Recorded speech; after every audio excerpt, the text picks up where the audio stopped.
And so we do know what we're going to get basically, but what we're doing, which is a little different than, say, creating a painting or a clay pot, is we're wielding glass that's 2,000 degrees, and it's very heavy on the end of a 5-foot pipe, and we're harnessing that energy and that hot molten medium, and making it respond to our will with our bare hands, wet newspaper, on the 2,000 degree surface. So more or less, we have to have our design ready to go. We have to have things planned out. We know seconds make a difference. And we're not only making the piece, we're counting, we're timing, we're listening for the pitch of the glass when we ding it on the metal table that we have our design on. But just been waiting for that piece in the middle of the process, that design, waiting, because no time to design at that point. It's got to be ready to go.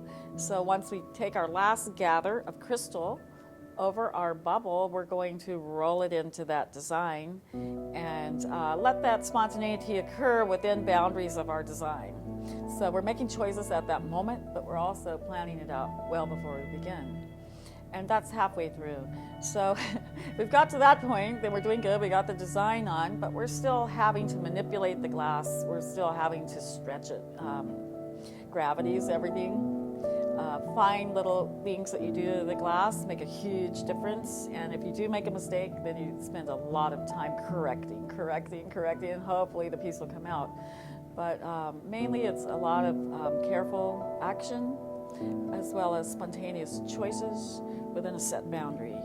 So I love the privilege of actually having the opportunity to dip my blowpipe into incredibly hot glass and make the magic happen. And because we're giving a romantic story on our pieces. I call it romantic because I think it's almost a poetic expression in our glass.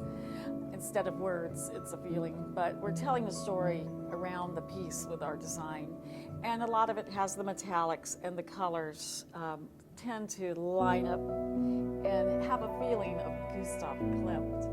And so it's that flavor, it's that poetic story. I say all of Midsummer Night's Dream is in our work because we do work abstract, then the viewer is allowed to participate in the imagery as well, trying to discover what he or she thinks of it too, and allows that story to continue around the piece, but also to stay alive without quite putting your finger on it.